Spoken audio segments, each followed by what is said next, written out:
done it! I cannot believe it! I swear you'll never see anything like this ever again! Hello everyone, we are Through on Goal, a podcast where we talk about football and pretty much nothing else. My name is Sam and as always I'm joined by my co-host and very best friend and soon-to-be neighbour, Elliot Clifford. Hello Elliot. Hello Sam. How was your week? You know, same old. No. Yeah, so it was a very good week. How was your week? Well, not as good as yours, but more money was spent because I didn't realise how expensive glasses were. Okay. So that was my week, yeah. But yeah, Elliot, more about you. So, yeah, had a very good week. I've got a new job, which means I'll be moving up to the East Midlands, to Derby, to not far from Pride Park. And, yeah, so Through on Goal from a few weeks' time will be recorded in person, not over Zoom. And, yeah, it's going to be great. Yes, cannot wait. More content will be coming. Absolutely. Because we'll be able to do more. So, yeah, that's exciting. Very happy for you, of course. Mm-hmm. And, yeah let's get going. Yes. Elliot, I'm going to start this week with a post-match interview that was done back in December. Mm-hmm. Okay? This is from Nuno Santo after the Wolves game, where they lost 2-1 to Burnley in December. And it goes as followed. The referee does not have the quality to whistle a game in the Premier League. It's not about the crucial mistakes or decisions, it's about the way he handles the game. The players get nervous, too much voices, he whistles by the voices when some players are shouting. We are talking about the best competition and clearly he doesn't have the quality to whistle the game. I'm very disappointed to say this, but I would not feel right if I didn't say it. I just don't want to see him anymore. That's what I told him. I hope he doesn't whistle a game of ours again because all the games we have with Lee Mason are always the same. He cannot control the players are constantly arguing, both teams. With all the other referees, the game flows, there's dialogue. He's just not ready to do it. He was charged £25,000 for what is to be shown very, very accurate representation of Lee Mason. Didn't he, following that interview, didn't the FA ask him to please explain his comments? I mean, he kind of put it very sort of succinctly. He didn't beat around the bush, did he? He didn't really beat around the bush with it. And I think he was then asked to apologise, in which he didn't. But no, yeah, I know, he didn't. But that was obviously back in December. Nuno was charged £25,000 for that. And what happened to Lee Mason? He refereed the next weekend. No repercussions. And then look what's happened again. For those that obviously don't know, I can't quite get my head around what the hell happened. He blew his whistle, ball went in, blew his whistle again, disallowed the goal, then said the goal can go ahead, then checked VAR to see if he whistled, and then disallowed the goal. Oh. He was trying to use VAR as a scapegoat there, I think. He was trying to go, please tell me someone's offside, or please tell me blah, blah, blah. Do you know what I mean? I think something's happened there. What? He just completely lost control and had no idea what he was doing. There's no other way around it. It mirrors Nuno's thought. He doesn't control the game. He can't control the players. And it mentioned a lot about whistling there, which is quite ironic, obviously, but he can't. He's being shouted at, you blew the whistle. I did blow the whistle. Have a go. West Brom were like, hold on a minute, you didn't blow the whistle. Oh, maybe I didn't blow the whistle. But no, you blew it twice. How do you not know when you blew the whistle? It's not logical, is it? That's the first thing they teach you in ref school. I've never been, but I could hazard a guess. The first thing they teach you in ref school is blow the whistle. Yeah, And they said as well, did you see, I don't know if you saw it, but there was potentially talk of, hold on, like he may have blown the whistle too quick, West Brom weren't ready. From the free kick, blown the whistle for the free kick, to it being taken, there was a hefty chunk amount of time. Imagine that Trent Alexander-Arnold to Origi being ruled out because, Barcelona weren't ready. Yeah. No, they weren't ready.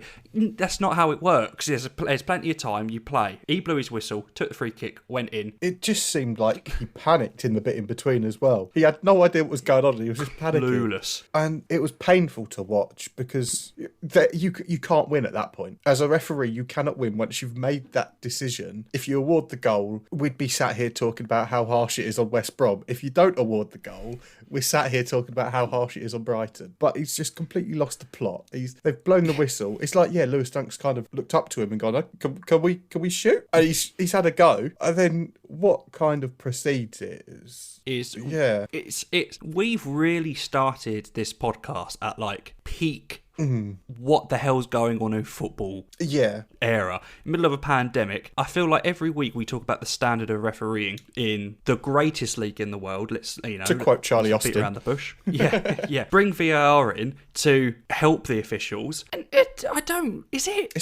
just not even getting done properly, really, is it? Just imagine. I really hope. I know the referees have a union and they're very, very well protected. We've argued this so many times, but I can just imagine whoever the VAR official was in Stockley Park just sat there like that, and Lee Mason's gone, can you check if I blew the whistle? And he's gone there thinking, what? Yeah, what? You want me to check for what?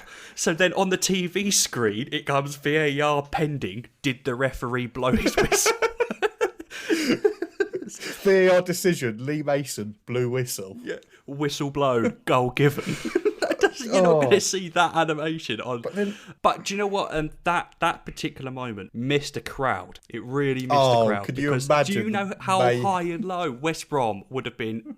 Happy, disallowed, and then angry, allowed, and then unhappy. The mood in that staging would have been. I feel like both home and away fans probably would have gone, "What on earth is he doing?" Like do you know what I mean? Like, I really don't understand the whole situation. And weren't they essentially then looking at VAR for where the ball was positioned when Lee Mason blew the whistle for a second time? Because if it had been over the line, then it would have counted as the goal because he hadn't blown to then stop the game. But because he'd blown again, he could stop the game. But it was about 4 yards from reaching the goal line. Can you imagine if goal line technology had got involved as well? Freaking everyone, Hawkeye, VAR, get the fourth official's view on it as well. Gary Lineker's decision on it. Yeah, everyone's decision. Actually, apart from, but that's the thing. Every single person would have been involved in that, apart from the man that blew the bloody whistle. If it had come to that, and they'd have just been asking everyone, the one person who they should have had deciding on it, because he was wearing a turtleneck and he knows everything, is Joe Cole.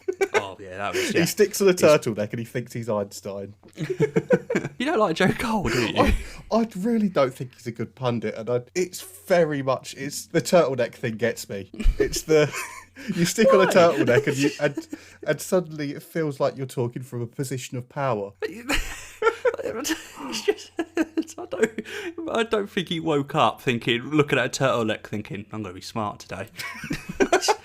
Somehow I don't think, but no, at the same time, selfishly, if referees were good and everything happened, we wouldn't really have much to talk about. No, like a podcast, but everything keeps happening. Every week we write a note and we just look at it and go, what on earth happened there? Every single week. I can't remember the last time we had a podcast where it was just something. Yeah, here's happened. Football. Yeah, exactly. The football happened. Here's some talk, but there's decisions that are being made that what is football?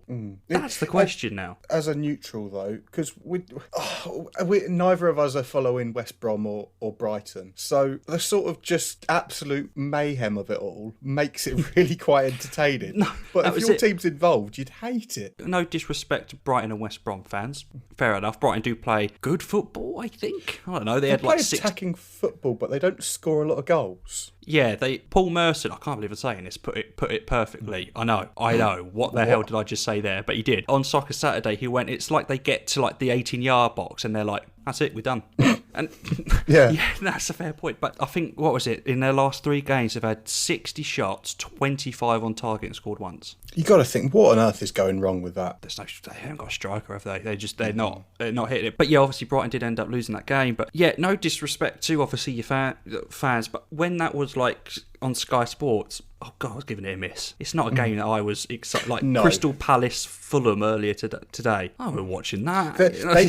They stuck that on at the same time as Arsenal Leicester for a reason. Yeah, I know. Because it's got to be televised on free TV as well. So like you're not paying. Well, you are paying for a license fee, But a referee that can't control the game.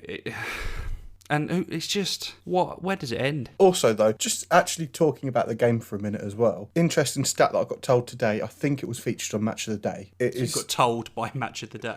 No. I got told by somebody who watched Match of the Day. Oh, right.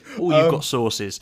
Yeah, and so I think they said that it was the first time in a Premier League game a team had missed a penalty twice by hitting the woodwork, because they hit the bar with one and the post with another. What, in Premier League? Yeah. That Which can't be right, can it? don't know, I mean, in the same game, but there's yeah. people that work at Match of the Day that are like, go through the records and stuff, but the Premier League's been going on for what? 30 years? Next year, I think it's 30th year or something like that. Or Yeah, it it's must be 28, 29 years. Yeah. And that's the first time in like nearly 30 years that the woodwork's been hit twice from a penalty. In the same game? No, like in the same From game. the same Two team. Different, From the same team. Yeah. Oh, Although you got to think how often you get two penalties in a game. Oh, for yeah. them both to be missed, and then for them both to hit them.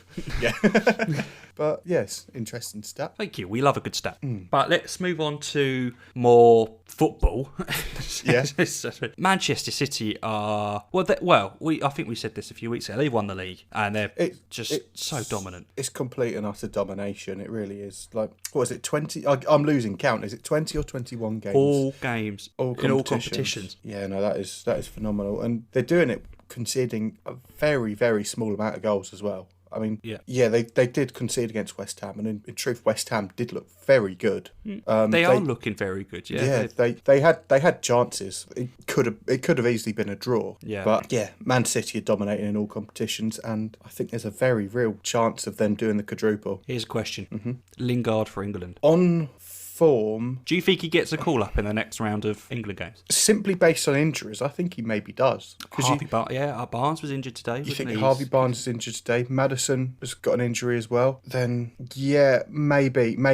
I wouldn't take him to the Euros provided that players like Barnes and Madison are fit. Yeah, but that's fair. He could very well be in he this performs next. for England, doesn't he? That's the thing. And if he's performing for club and country, then Yeah, he's looked very good since coming in to West he Ham. looks like he's just enjoying football again. Like he loves it. And credit to him, he has. I when that loan was announced and it got through, I knew he'd play and it was good for him to play. But I did not think he was going to hit the form as he has. No, me neither. No, I don't even think West Ham fans probably did. I don't want to speak for them. They may have had high hopes, but he was just that more of an attacking threat. But he's been brilliant, absolutely brilliant. I wouldn't especially in the next round of friendlies and stuff. Why not? You chuck him in, give him half an hour off the bench against whoever we're playing. I can't even think off the top of my head who we're playing. I can't keep up. I don't really care. But no, I think it's another argument for another day. But I think with what's going on in the world at the moment, international friendlies are still just completely needless and it's reckless. Yeah, I'm not too sure on it, but it is what it is, and obviously it looks like England might potentially host the Euros in general, which yeah, I mean, I'd be on board with that. I was going to say I wouldn't be against that. Oh no, go for it. But I'll put another question to you because I love putting questions to you.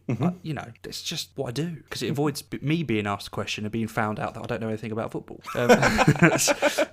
Ruben Diaz, Yes, PFA Player of the Year. How old do you have to be for young player? Because he's young. He's 23. Yeah, I think he could very well get that. I think 23 is the cutoff. Is it right? I think he'd be in that bracket. I mean, to be fair, it's out of him and Gundogan for me. Not Bruno Fernandes. You look at his numbers: 26 games, 25 goal contributions. But then that you can't ignore those numbers. But at the same time, they've got nothing. He's got nothing to show for it. And what do you mean? They're probably going to get fourth or fifth. Champions League. They may win the Europa League. They must be one of the favourites. But then still in the FA Cup. Yeah. I think with the dominance City have had, because at this rate, Man City are going to win it at a canter. They're going to. Oh yeah. So I agree. I do think it's got to be a Man City player. Gundogan, be interesting to see how his form continues, because he obviously hasn't been scoring 2 goals a game over the last few games. Yeah. But otherwise, Ruben Diaz has got to be up there, and I mean, it's John Stones going to be talked about in that as well. If we talk about FootMob, not a sponsor yet, but you never know. If we look at their player ratings throughout the whole season, if we're going to base it on that, Jack Grealish has won PFA Player of the Year. He's had the highest rating all season. Literally not far under that is Bruno Fernandes, and underneath that is Gundogan. But would you argue that maybe Gundogan's only had a good Christmas onwards? couple of months. No, I do get that argument, yeah, and it is right, because I don't think he scored his first goal till December. He's been brilliant. He's hit the ground running, and yeah. Obviously, when it gets to the end of the season, I think we will have that episode where we just talk, because obviously manager of the season, easy to say Pep because he's unbeaten 20 games. I don't, but I'm a big fan of giving it to someone who you think, well, they don't deserve to be there, so credit to him, David Moyes. I can't see past looking at that league table. Yeah, all right, some teams are lower than you expect, but the team that you think, how on earth are they up there fighting Champions League, is West Ham. No, that is a very good reason. I'm still looking at this list of Grealish, Fernandes, Gundogan, and I think Bruno has got a chance now. Actually, he's won 2 Player of the Months already. I mean, he's the best player in United by an absolute mile. Most creative player for them. He scores he scores a lot of penalties, but he also scores a lot of goals from open play as well. You've really stumped me with that. That's got me. But then Grealish again, he's been absolutely phenomenal for Villa. Grealish has been fantastic. He's 10 assists, 6 goals. Quite ironically, he's got a shin injury. That's where's some shin pads, lad? But anyway. But no, obviously we won't dwell on that too much, because that is a future episode. But can they win the quadruple? Champions League. Champions League, that's the one. And obviously, looking at Bayern Munich and PSG of late, it's going to be very, very tough. Sticking with European-ish football, European-ish. I say that because we're going to talk about Tottenham next. Obviously, they're still in Europe. But are we? So we do a thing, and I think it's very us that when something happens in the first few weeks, we're like, this is it, this is happening. Oh, this is amazing. And then what then proceeds the following weeks onwards is that it just goes downhill. The through-on goal curse, if you will. Now, I'm not going to say Gareth Bale's back. Tottenham have won everything. They won the Carabao Cup, Europa League, and Premier League. Because it's like, but are we now seeing Gareth Bale, like Gareth Bale, enjoying his football and scoring goals and doing assists? This is it. This is what they signed him for. I've watched the last couple of games of Tottenham, and he's looking back to, I mean, not sort of Bale at his absolute peak when he signed for Real and he's scoring in every game, but he's looking a lot closer to that than he was at the start of the season. Now let's put out, obviously we've got to show both sides of the arguments. Yes, recent games have been against Wolfsburger, a very good West Ham side, and Burnley. But these are teams that Tottenham obviously they've struggled to beat in the past, and they should be dominating. Obviously, I know they lost to West Ham. He came on and did help. He did try it. You could see a bit of a shift when he came on in quality. And against Burnley today, he's just absolutely fantastic, sharp, very sharp. Like to score, but both goals and get that pass to Harry Kane as well. He's looking very, very sharp. Now, why now? We're coming towards March. There's like 2 months left of the season. Jose Mourinho, yes, he's the manager. He trains and he sees it all. Fine, but I refuse to believe because obviously he's like, this is Gareth Bale at 100%, and I'm thinking, you're telling me from August when he signed to February he's never been 100%. I don't believe that. I think that's just a very Jose Mourinho thing to say. He did say though he didn't feel like he probably handled it as well as he could have, which fair enough. But do you think maybe there's a part of him that's ruining the fact that he's gone, give him a couple of games and fair enough, off he goes. Kane, Son, that's Bale what we were talking about. How they played today was how we were describing them at the beginning of the season, and while we were thinking they could challenge for the league. So in those 4 last games where he's looked really very much on fire, he's only played 200 minutes, scored 4 and assisted 3, and that is incredible. And I wonder if part of it for him is he's looking at the fixture list and he's seeing that there isn't all that many games left, and he's thinking he doesn't like it in Madrid. He clearly doesn't like he doesn't like the club, so he doesn't want to stay there, and his best way of getting out of there is getting back to Tottenham, and his best way of getting back to Tottenham is by impressing them while he's still here, by making him worth the buy. I know that's fair enough. If he stays how he, if he keeps performing how he is, he's had a couple of injuries, but he's not shown to be I guess he's not really had that run of games to get injured, if that makes sense. So we don't really know if he is injury prone. He doesn't come off the bench, and when he does, he plays about 10-15 minutes. He's completed maybe one full 90. I don't think he's completed many full games. He comes off after 70 minutes, could try and preserve his legs and stuff, which is fair enough. But no, Tottenham obviously in dominance, obviously, for beating Wolfsburg 4-0 in Europa League. Next round, Dynamo Zagreb, who I don't really know too much. I don't know who they faced in the last round. They beat Kuban Krasnodar 4-2 on aggregate over the 2 legs. It's right, okay. Yeah, they're a very much Europa League side. That's a Europa League group stage tie. So, but the standout on that one, I think, is Man United Milan. That's 2006, 2007 Champions League. That's the that return kind of game. Zlatan as well. The return of Could be Zlatan. very interesting because he's not afraid to upset a few people, is Zlatan.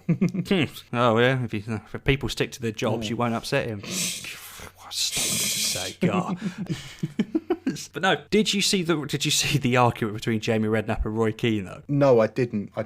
Oh my word. Roy Keane doesn't think, bar Son and Kane, Tottenham is an absolutely average Premier League side. Now, I don't think they're average, but when Kane was out of the squad, they didn't exactly look amazing, set the world on fire. But I get Roy Keane's point, and he's saying that not one player, other than Kane and Son, gets into Man City, Man United, Chelsea squads. And Jamie Redknapp, oh God, Jamie was coming back at him. You say, you not say Reguilon's getting into that squad. Yeah, Reguilon's the one name I'm thinking. And Alderweireld saying how he would get into the Man United back four right now. I'd agree, yeah. But oh God, they were going at it for like 4 or 5 minutes. And proper. I've never seen Jamie Redknapp defend Tottenham as much as he did, because I don't think he likes Tottenham very much, but he's Reguilon's best mate, I tell you. Is it me, or when a player goes off, like, holding McGroin, that kind of thing, but, I never really see it as a serious, maybe a week or two out, because, I didn't think it was surgery out for the season. No, I know. So with Henderson, he's now out for the season, which you're really struggling to think, will Liverpool get top 4 at this stage, particularly if form continues. And it's one less centre-back. I mean, he should really be playing at centre-back anyway. They've got the options now since January, and not only do I think he's not a very good centre-back, he's a very good defensive midfielder, and that takes away from Liverpool. He should have been playing further up the pitch as soon as they got those 2 centre-backs in. Well, yeah, Kabak, obviously Kabak's coming, spared his blushes, obviously he scored an own goal today, but it was offside, so Adrian also coming in as well. That's their back 3, goalkeeper and 2 defenders, was Phillips, Kabak, Adrian. They've got maybe something like 4 Liverpool clean sheets between them. It's not it's not too exciting. But they kept a clean sheet today. Yeah. Norwood missed a couple of chances, and Ramsdale. He looked where did that come from? Good today. He seemed very assertive in goal, if you know what I mean. Like that's the Bournemouth Ramsdale. Well, not the one that went down, but yeah. No, I get you. He seemed kind of very proactive with everything, and he was coming out and looking strong, really. Yeah, absolutely. And obviously Liverpool have still got a second leg against Leipzig to play, which should be with over. Henderson now up. Well, they're 2-0 up, and obviously they've got the away goal, which they're away. I don't get it. No team has a home advantage, so why there's the away goal, I don't know. Yeah. But they've got 2-0 against Leipzig now. Do you think it now opens it up again? I don't. It's not done. I don't think it's done. I don't think it's done at all. For me, it's just obviously against Sheffield United. I mean, he didn't even score. Technically, it's gone down as a no goal. There was a save from Wijnaldum that Ramsdale made that kind of went to Firmino, and he, instead of just laces through it, I remember he's tried to find the pass centre of the goal. It's too. I feel like he tries to think outside the box so much that it's like no. He won't do the blaringly obvious thing. Just do it, yeah. And when he does something that's that, because if he had done that and it had gone in, genius. Do you know what I mean? People would say, "Oh, it's genius. Look at that. He's setting him up and stuff." But that 1-on-1 with Ramsdale, quality save. Good to get down. But is Jota missing that? No, I don't think he is, because I can't remember who the commentator was, but he was literally just shouted, "Just shoot!" Pretty much. It's so obvious. I don't know. Has Firmino got a bigger assist bonus than goal bonus? But no, it just seemed so obvious that I think Ramsdale did pretty well to get the shot away. It's hit with a lot of venom, but then I know I'm repeating myself, but it's obvious. Yeah, I know. But so yeah, what are you thinking? Do you think the Leipzig game? You think they've got that in the bag? Well, it's funny you say about that. You're making me look like an amateur here. Sorry. Yeah, no, I've worked for the government with this amount of U-turns. Oh, political. We all get look at that. But no, talking of Leipzig coming from 2 goals down at half time. At half time at the weekend, they were 2 goals down against your boys, Borussia Mönchengladbach, and Leipzig won. And Crystal Palace legend Sorloth scoring the 90th minute goal. Yeah, I think it's a big factor that the away, like you say, the away leg isn't away, or the home leg isn't at home rather, because both legs are away.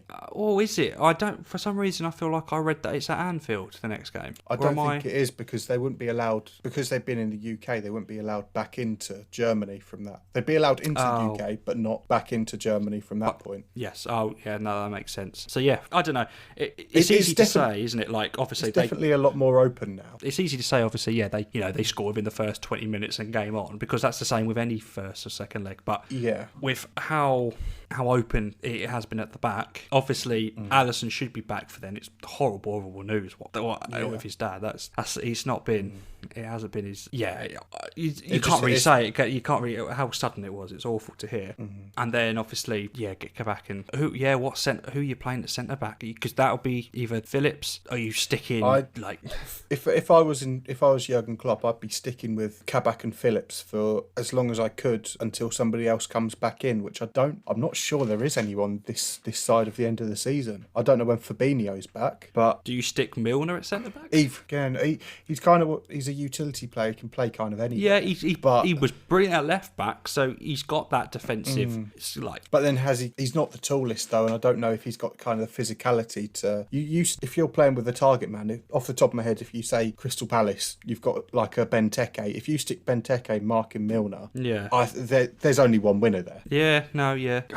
Do you go? I was going to say, do you go experience regardless of the position, or do you maybe get a couple of games in a row with Phillips Kabak, let them form some form of partnership, and just take that risk in Europe? They haven't really got a choice, in all fairness. We're still yet to see this Ben Davies, who they brought in from Preston. Has that proven to be a mistake that they've got him in? Because I don't think he even made it on the bench today. No, well, he's still that cover if something was to happen with obviously Kabak or Phillips. But imagine that, a centre-back partnership of former Preston centre-back like Ben Davies, like his first game as a second leg of a Champions League. That'd be interesting, wouldn't it? Yeah. Now, Chelsea, we'll stick with obviously Champions League and European football. Big win for Chelsea. Huge win for Chelsea against Atletico Madrid. I genuinely didn't see that coming. I thought Atletico would have this. But Giroud, who we've labelled probably the most underrated striker in the Premier League, just in general, scores one of the most instinctive bicycle kicks. It's a very Giroud goal, isn't it? There aren't a lot of strikers doing that. He's very quick on his feet, but he's not quick. But he's got the brain, isn't he? He's got because you think he scored a hell of a lot of very good goals. I mean, the obvious one is the scorpion kick, which he started and finished. But he loves a good goal. No, that's right. And the instincts, obviously, from it being assisted from the Atletico Madrid centre back, for him to score it is brilliant. Obviously, they go in against Atletico with an away goal. Now, we've seen Atletico do it against Liverpool, so we know they can attack, but their style of football is an half boring to watch sometimes. They played like 6 at the back, but they're top of La Liga. They're the best La Liga. I don't want to quote your friend Joe Cole here, but they're the best that La Liga has to offer. But no, what do you think to that? Well, second leg is obviously huge in every game. But I mean, Atletico have shown, like you say, they've shown before they can come back. But that result in the week was the first time I've kind of really sat up and thought it was right to get rid of Lampard, because I don't think Lampard gets that result. I don't think he can. I don't think he digs out a 1-0 technically away at Atletico. And Tuchel, it just seems a bit more sort of tactically sound. Yeah, but apart from the game to it was nice. No, but. He didn't lose. No, he didn't lose. He probably should may not have had a penalty quickly. We won't talk about the game too much because there's nothing to talk about other than that. By the rules, I think they should have, but I'm glad that the referee didn't give it, because that's not that's not football how I know it. No, he's no way intended to punch the ball. Do you know what I mean? Or like hit it. Yeah. There was no movement towards the ball to try and divert the ball away with using his hand. But with how handballs and penalties have been given, because the handball rules change like halfway through the season, isn't it? it or something like that. If that was done before Christmas, that's a handball. But Yeah. I can't keep up with the amount of changes and everything that's going on. But yeah, going back to the second leg of the Chelsea game, I think they go through. I think you reckon? I've seen enough of Tuchel to see that they can set up to not concede, and I think that they've got the players, because they alternate. It's a strange one because they alternate Reece James and Hudson-Odoi at that right wing back spot, and obviously one suits for your attacking play and one suits for your defensive play. So it's obvious that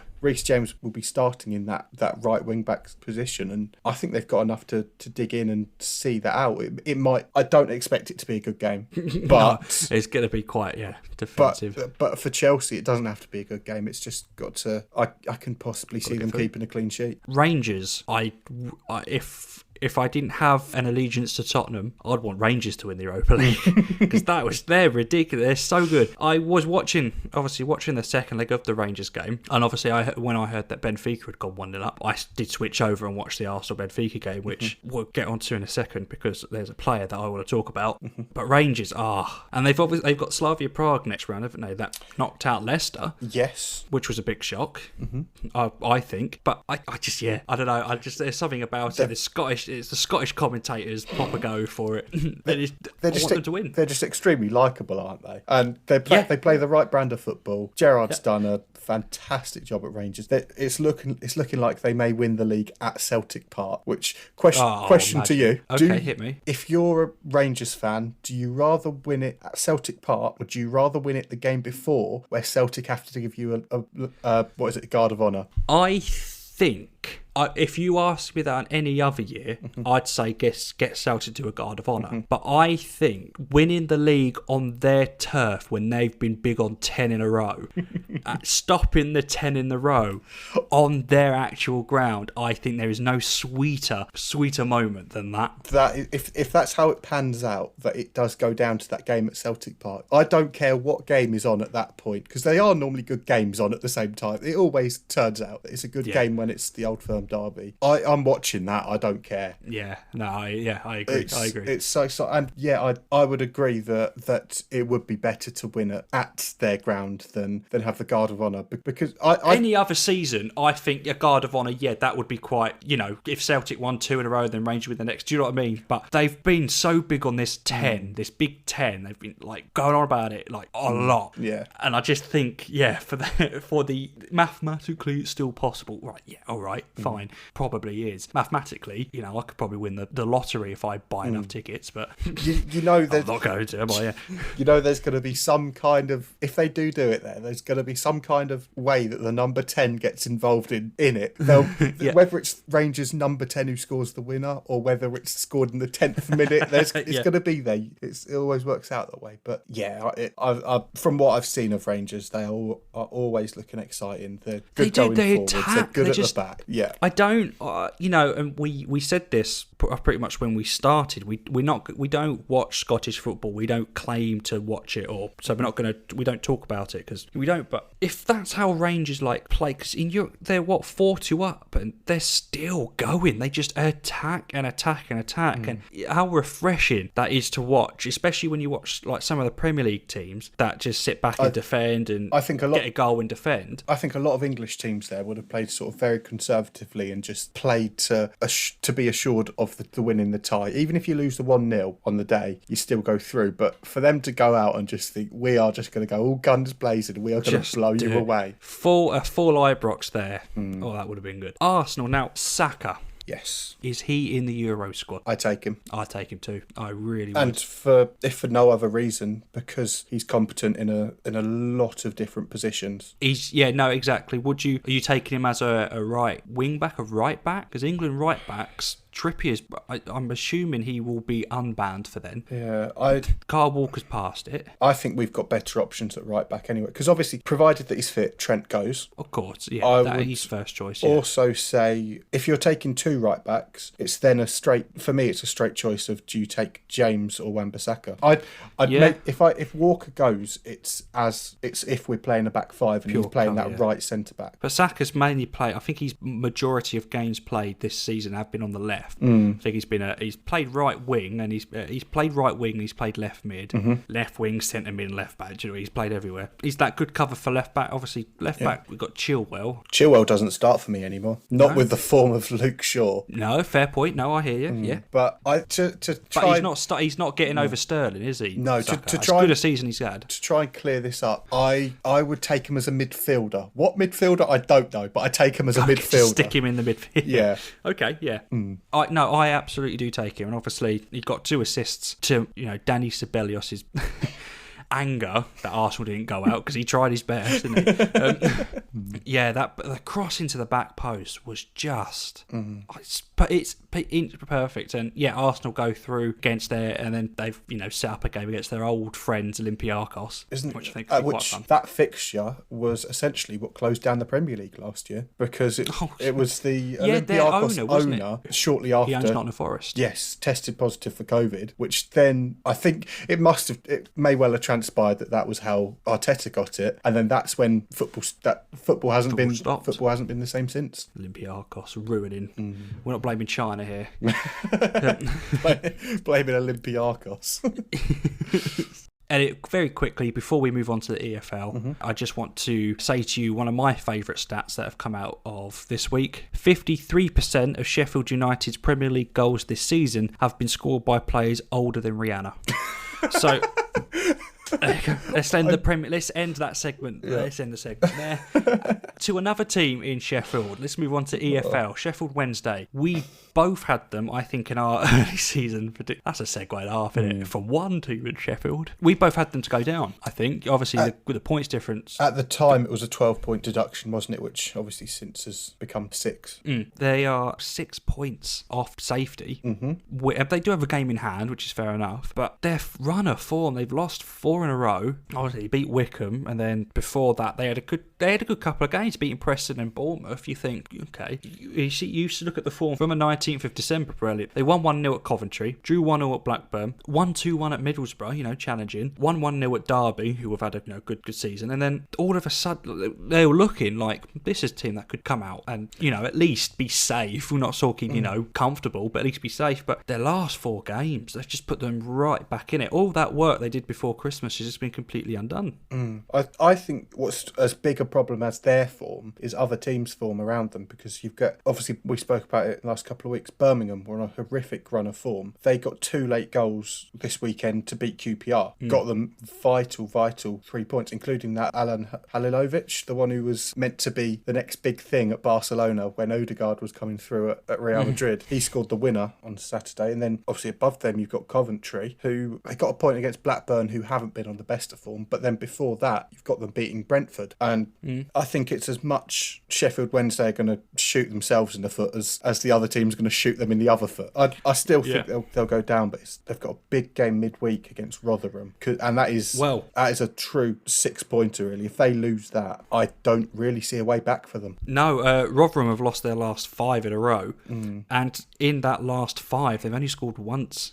So coming up, that's going to be obviously really tough. I'm just looking at it. Yeah, that is awful. They've lost their last 4 games 1-0. On the talk of Blackburn, it is worth mentioning that because there was a point in the season that they were hovering playoffs. You think outside chance they could get here. Then they now sit 15th, and they're a good 12 points off playoffs now. And their form in their last 6 games, they've lost 5 and drawn 1. Now, from what I've seen of Blackburn fans, I don't really hear much bad mouthing or anything against Tony Mowbray. He seems to have settled and he seems to have got the club comfortable, but this run of form, that's shocking. Yeah, from what I know of Blackburn, he seems to be very well respected there. But yeah, it was 5 defeats before that draw against Coventry. But you think it must be that the goals have just dried up, because earlier in the season it was pretty much a straight shootout between Ivan Toney and Adam Armstrong to be top goal scorer. And Ivan Toney's pulled away. He's 6 goals clear of Armstrong now. And yeah, it must just be kind of that Armstrong's drop in form has coincided with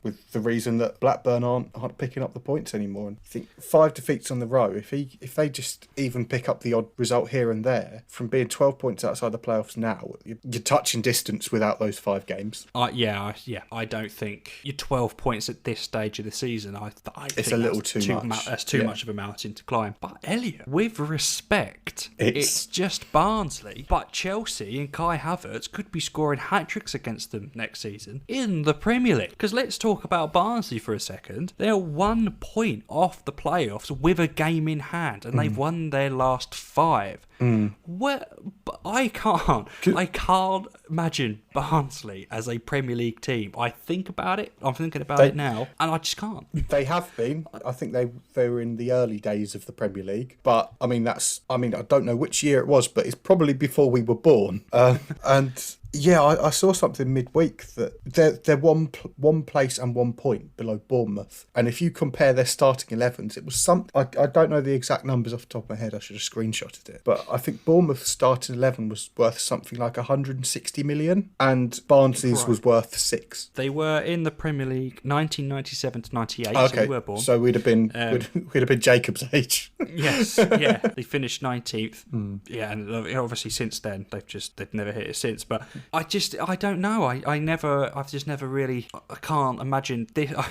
Obviously, Premier League football and everything how we know it. I just can't imagine Barnsley. No disrespect to Barnsley fans. I bet you're having the time of your life at the moment. Do you know what I mean? Like being this close. I'd love to see it though. I really would. Oh, yeah, I love it. I love seeing a team like that you don't obviously either haven't been in the Premier League and they get a go, or will. Obviously, if it has been too long. Like, I wouldn't mind seeing Blackburn back, but yeah, obviously that's gone. Obviously, Cardiff are still hovering around. They're only 2 points off, level on games with Bournemouth. But I just can't get over it. I can't get over how good Barnsley have been. The thing is, though, you look at next 3 games for Barnsley as well. QPR, Birmingham, Derby. They're all winnable. I don't see why not. Derby, I would love to have talked about the East Midlands Derby, but I mean, it was a good goal from Colin Kazim-Richards, and David Marshall made a mistake. On to the next one. There you go. Right, next game. Yeah, that is literally EFL on quest. We're coming for you because we've saved you like 20 minutes of runtime there. Yeah. Let's talk about League One as much as you probably don't want to. Don't get me wrong, positive result against Wimbledon, but Ipswich. Lincoln losing 4-3 to Plymouth, which that was a crazy game on Soccer Saturday. It kept on going back. Peterborough sit comfortable top of the league at the moment, and they've got essentially 3 games in hand, I think it is, or 2 or 3 games in hand. Are you thinking now playoffs? I'm thinking as a whole fan, what are your? I'm thinking it's a lot more likely going to be playoffs than automatic at this stage. But on paper, we've probably still got the strongest squad in the league. So if we hit a bit of form, we can just go on a run of a few games winning. And I think what kind of makes or breaks the season is that we've still got both teams still to play again. Yep. So if we get 6 points from those 2 games, it's still well and truly on. But if I know Hull City Association Football Club like I think I do, we're going to get a maximum of 1 point from those 2 games. I mean, I think you're pretty comfortable in terms of playoffs. Obviously, Accrington are still outside. They've got 3 games in hand, Accrington over Hull. They are 9 points off. Do you win all 3 of them? But you never know. I would like to apologise to Doncaster fans because since we said, wow, you could potentially get this and you're looking absolutely amazing, they've lost 1, 2, 3, 4 of the last 5. And in those 5 games, they've scored 3 and conceded 10. Oh, and you know who those 3 goals were against, don't you? Well, no, I didn't count the draw. I didn't count the 3-all draw, but in the losses, they've only scored 3 times, and they've conceded 10 times in the losses. Obviously, scored 6 and conceded 30. But they are on like just the edge of playoffs now by 2 points. Gillingham, well, you're welcome for keeping Portsmouth off your tail just for one. Thank you very week. Much. That helped. Well, Portsmouth, don't worry, they'll get you eventually. They got Doncaster next. So, based on current form. But no, I don't know how we didn't win it in the last 20 minutes. Massively on top of Portsmouth. We showed real good character, good instincts by Oliver. I don't know what the centre-back at Portsmouth was playing at. Chesting it back. Before the game, I would have 1,000,000% taken a draw against this current Portsmouth side challenging for playoffs automatic. They are only 5 points off automatic, so they're not out of there. So yeah, I still think Gillingham will meet you in the playoffs. And based on current form. Yeah, maybe. But I've got it's a good quiz question. It might not be the quiz till next week, but I've got a good quiz question for you this week, as kindly supplied by Southampton fan Michael. So, when was the last time that Gillingham lost in the league at Fratton Park? Oh, that's a good question, because we are Portsmouth's bogey team. Absolute bogey team. Kenny Jackett can't hack it. I need to get old Scally on the phone and get some t-shirts written up with that. Give me some commission on that. Kenny Jackett can't hack it. You heard it here first. I'm getting that commission. I won't receive a penny of it because he's nice typed old Scally, but yeah, but as long as it goes to the transfer budget. Yeah, where we get every player on a free and he pockets the revenue. But okay, that's a really good question. Do you know what? I want to say 2016. Yeah. It was 2003. No, you have in the league. They lost a football league trophy, game in 2018, which would have been football league trophy in 2018. Would that have been Checker Trade Trophy at that stage? It must have been. Oh, I don't know. It's changed its name. But yeah, in the league, 2003. Wow. Kenny Jackett can't hack it. I mean, he wasn't there at the time. No, but you know, it's just in general. That seems to be a problem with Portsmouth sides with Jackett, is that after about 70, 80 minutes, just legs go. They look tired. I did a little bit of research, and that's looking at how they're described by the fans, obviously on Twitter and stuff. They looks like a lack after of about fitness, 70 minutes. Yeah, that's it, lack of fitness. And we weren't talking that long ago about like Jackett out, and obviously he's playoffs. Which is fair. That's where Portsmouth want to be. Portsmouth want to be back in the big time. So I haven't seen too much Jackett out recently, but I can't get over the fact that I've potentially got a good 20, 30 quid idea there. Yeah, Jackett can't that hack is it. really I'd buy good, the isn't shirt. it? Yeah, Yeah, I'd buy the shirt. Got a commission. Paul Scally at Gillingham.com. Oh, sorry. It'll be Gillingham at GillinghamFC.com. It won't just be Gillingham. Gillingham FC. Thank you, Gillingham FC. But yeah, another bit of League One news, which we don't even have on the notes because it happened an hour ago. Hello, yeah, we're going off script here. Is that Paul Lambert, by mutual consent, has left Ipswich. Oh, breaking news. Because it's breaking news for us, but it's not for the people on Tuesday. But yeah, because it's being reported that there's a £17.5 million takeover of Ipswich. I think they're American businessmen, and they're wanting Paul Cook, formerly of Wigan, to come in. And that, I mean, I think Paul Lambert, he's a very sort of sensible manager. I think he's probably underachieved with Ipswich. Yes, I completely agree. But at the same time, I think he's been quite well respected as well. He hasn't come out with stupid comments. He hasn't. I get it. Yeah. He hasn't lost fans based on what he said. I think he was losing. I think based on form, I think I think he has been losing some fan base, But Paul Cook has got promoted from League One, I want to say twice with Wigan. And, I mean, he did a very good job at Wigan, almost keeping them up last season. Yeah. Oh, yeah, that was gutted, wasn't it? It's still wrong what's happened to them. But it seems a very sort of sensible replacement. And I don't think that they'll be going up this season, Ipswich. But... You don't? 2 points off playoffs? I don't see them as that. I mean, I know they beat us midweek, but I don't think that I think there are teams that are more of a threat, at least at the moment. No, fair enough. Their next games are against Gillingham, Lincoln, Plymouth, so they've got a tough run of fixtures. But I think next season when they bring out the odds for favourites for each league, they'll be up there. Worth mentioning as well before we go to our European roundup, Burton Albion were rock bottom of League One. They were there, and no one ever saw them coming out. They're now, fourth from bottom, that one place from safety, level on points with Rochdale, but they have 2 games in hand over them. So Jimmy Floyd Hasselbank has seriously come in and made a difference. He had a very good first spell at Burton, didn't he? It must have been Hasselbank who took them up to the Championship, or maybe left, because I know he took over at QPR and maybe he left halfway through that promotion season. But he had a very successful first spell. Well, before Hasselbank came in, Burton were winless in 7. Mm-hmm. Now his first game in charge was losing 5-1 against Oxford, but that's your first game. I think he's only in charge for 48 hours or something like that. I think he was in charge for too long. You can't make that much of a difference. Since then, they've played 7, won 5 and lost 2. And that kind of form, and obviously these are wins against Gillingham, I don't want to talk about it, Hull, Northampton, Charlton and Rochdale, in and around, certainly Rochdale and Northampton, in and around the relegation space with them. They're big games that they've won. They've got Bristol Rovers next, again, kind of in and around that area. Yeah. And then obviously they've got Peterborough. That's going to be a test. But that kind of form that's been absolutely brilliant by him, and he's seriously turned them around. That Burton could be safe. Yeah, and I didn't think it. Looking a few weeks ago, like before he started winning these games, I thought Burton was just gone. Yeah, I would have agreed at the time. And on a purely selfish view as well, with it looking like increasingly more likely that there'll be fans in the stadium next season, we both want Burton to stay up because that's a nice, easy away day for the Gills. That's very easy, isn't it? And hopefully not the Tigers. Well, from 18th to 24th, there's 5 points in it.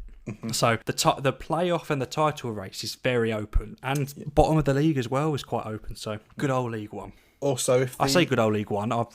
Gillingham have been there for ever. I don't know how long we've been there. But yeah, 7 years. If the kind people are at Burton are listening, first of all, tell your friends. Second of all, when Gillingham do return, for the love of God, open the terrace.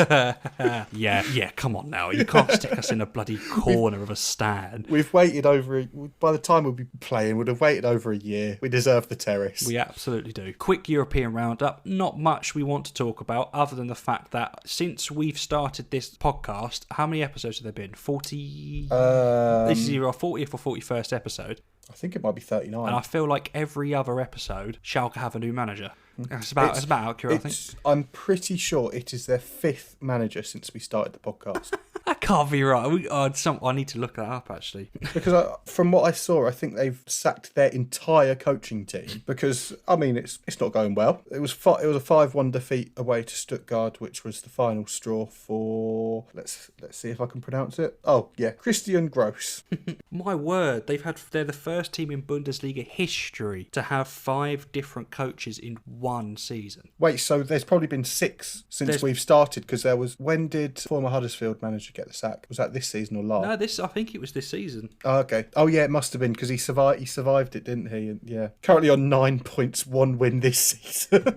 Oh, it's just... Scored 16, conceded 61. Yeah, so they're going to have a 5th manager this season. Yeah. Since we started the podcast, this is our 5th manager since we started the podcast. That's a manager every, 10 games.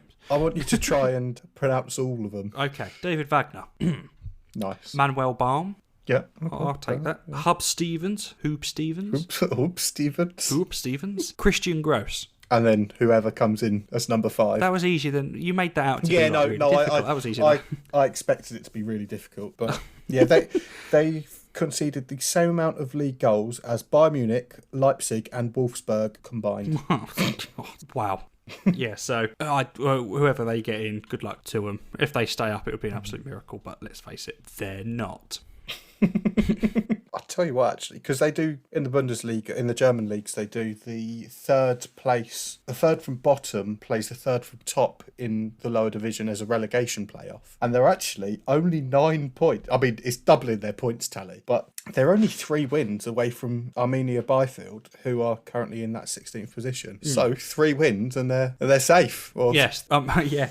Can their 5th manager this season win more than the other 5 combined? Well, we will definitely be the first to tell you. Elliot, shall we end the podcast? I don't want to. Every week I say shall we, but we've got to eventually. Yes. Poor Lana, she doesn't want to edit 3 or 4 hours of us just indefinitely talking nonsense. Yeah.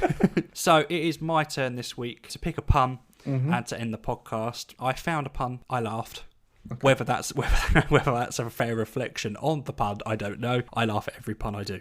So, are you ready? And then I'm just going to end the podcast. Let's go. I just said no comment all the way through the police interview. I didn't get the job. So we thank you very much for listening to this week's podcast. I was wondering where that was going. We are Through and Goal on YouTube. We are TO Goal Podcast on Twitter, and you will find us on Spotify, Apple, Simplecast, and Google Podcasts, or just wherever you get your podcasts. We are there. We have new episodes out every Tuesday. Please remember to tell your friends. I've been Sam. I've been Elliot. And we will see you next week. The computer is definitely going to work. Tuesday. Yep. Tuesday. Yeah. Thank you very much for your support and listening, and we'll see you next week. Thank you. Bye-bye. Bye.